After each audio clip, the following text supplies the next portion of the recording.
প্রথম থেকে বলুন। নমস্কার, আজকে আমরা জানার চেষ্টা করব হাতের রেখা দেখে কিভাবে বোঝা যায় অর্থভাগ্য কেমন হবে। তো বর্তমান সমাজে যার যতটা অর্থ আছে তার দ্বারা তার সম্মান নির্ধারিত হয়। সুতরাং আমরা এই অর্থের পিছনে ছুটতে ছুটতে জীবনের অর্ধেক আনন্দই আমরা হারিয়ে ফেলেছি। তো হাতের রেখায় কিভাবে বুঝবো অর্থভাগ্য কেমন আছে? তো প্রথমে বলবো যে অর্থভাগ্যের ক্ষেত্রে কিন্তু ভাগ্যরেখার একটা বড় ভূমিকা আছে। হাতের মধ্যে যে এই লম্বা রেখাটা উঠছে এটাকে আমরা বলছি ভাগ্যরেখা। ভাগ্যরেখা যদি মণিবন্ধর থেকে এই হাতটা যদি আমরা ধরে নিই, এটা মণিবন্ধ রেখা। ভাগ্যরেখা যদি এই মণিবন্ধ রেখা থেকে উঠে সোজা উপরের দিকে যায়, এরকম শনি পর্বত বা রবির পর্বত বা বৃহস্পতি পর্বতে আসে, তাহলে তার ভাগ্যরেখা ভালো মোটামুটি ধরা হয়। এবং এই ভাগ্যরেখা কাটাকুটি হওয়া চলবে না। ভাগ্যরেখাতে কোনো তিল থাকবে না, জব চিহ্ন থাকবে না, কোনো স্টার চিহ্ন থাকবে না এবং স্পষ্ট হবে, গভীর হবে। তো ভাগ্যরেখা ভালো থাকলেই যে সবসময় জাতজাতিকার ভাগ্য ভালো হবে বা অর্থভাগ্য ভালো হবে এ কথা কিন্তু বলা যায় না। অনেকের হাতে দেখা যায় হাতে স্পষ্ট এবং অনেক বড় ভাগ্যরেখা আছে, কিন্তু কোনো অর্থভাগ্য সেরকম ভাবে হয়নি।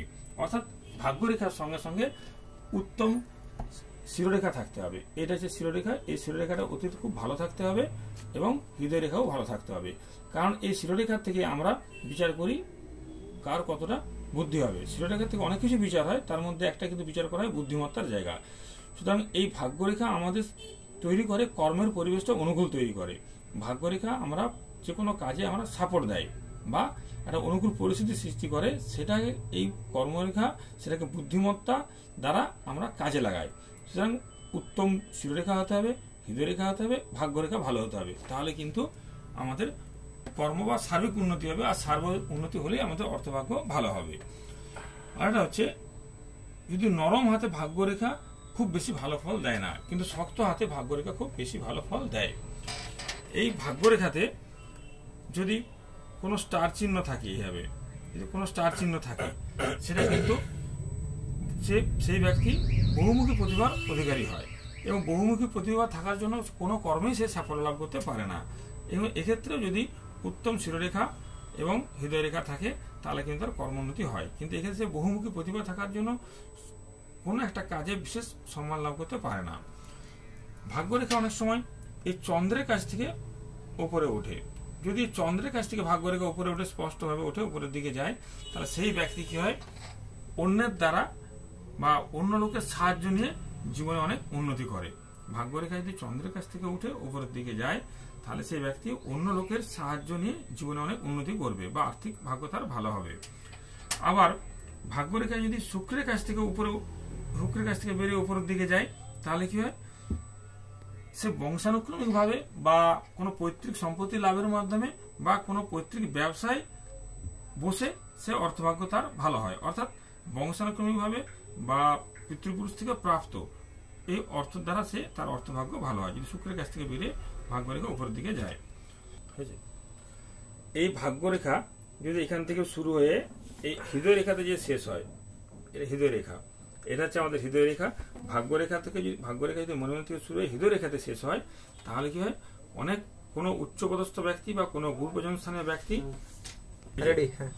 ভাগ্যরেখা যদি মনোনয়ন থেকে শুরু হয়ে হৃদয় রেখাতে শেষ হয়, তাহলে কি হয়, কোনো উচ্চপদস্থ ব্যক্তি বা কোনো গুরুজন স্থানীয় ব্যক্তির কারণে তার প্রতিকূল আচরণের জন্য ভাগ্য বা অর্থভাগ্য তখন খারাপ হয়ে যায়। যদি ভাগ্যরেখা হৃদয় রেখাতে শেষ হয়, উচ্চপদস্থ ব্যক্তি বা কোনো গুরুজন স্থানীয় ব্যক্তির আচরণের কারণে অর্থভাগ্য খারাপ হয়। আবার ভাগ্যরেখা যদি এইখান থেকে শিরোরেখাতে এসে শেষ হয়ে যায়, তাহলে 35 বছর বয়সের পর তার কিন্তু ভাগ্য উন্নতি ব্যাহত হয়, অর্থাৎ তার অর্থভাগ্য কিন্তু তখন খারাপ হয়ে যায়। আর এই 35 বছর বয়সের পর কিন্তু তার ভাগ্য উন্নতি বা অর্থভাগ্য খারাপ হবে এবং এটা বেশিরভাগ ক্ষেত্রেই কোনো আকস্মিক দুর্ঘটনা কারণে ভাগ্যরেখা এখানে শেষ হয় এবং তার অর্থভাগ্য খারাপ হয়ে যায়। ভাগ্যরেখাতে যদি কোনো জব চিহ্ন থাকে, তাহলে এরকম ভাগ্যরেখার মধ্যে কোনো জব চিহ্ন থাকলে তার অর্থভাগ্য কোনো মতে ভালো হবে না। আর ভাগ্যরেখা যদি এখান থেকে উঠে এই ত্রিভুজের মধ্যে শেষ হয়, এই ত্রিভুজের মধ্যে শেষ হয়ে যায়, তাহলে তার অর্থভাগ্য কখনোই ভালো হয় না। আবার ভাগ্যরেখা যদি এরকম বাঁকা থাকে, তাহলেও কিন্তু তার অর্থভাগ্য ভালো হয় না। সুতরাং ভাগ্যরেখা যদি আবার উপরের দিকে উঠে এরকম ত্রিশূলের মতন হয়ে যায়, সেটা কিন্তু খুবই ভালো এবং ভাগ্যরেখা যদি উপরের দিকে উঠে শনির ক্ষেত্রে ত্রিশূলের মতন হয়ে যায়, তাহলে কিন্তু সে সন্ন্যাস জীবনও গ্রহণ করতে পারে, সন্ন্যাসের মতন জীবনযাপন করবে। তাহলে এইভাবে বোঝা যায় যে ভাগ্যরেখা স্পষ্ট, গভীর, কাটাকুটিবিহীন হতে হবে, সঙ্গে উত্তম শিরোরেখা এবং হৃদয়রেখা থাকবে, তাহলে কিন্তু অর্থভাগ্য অবশ্যই ভালো হবে।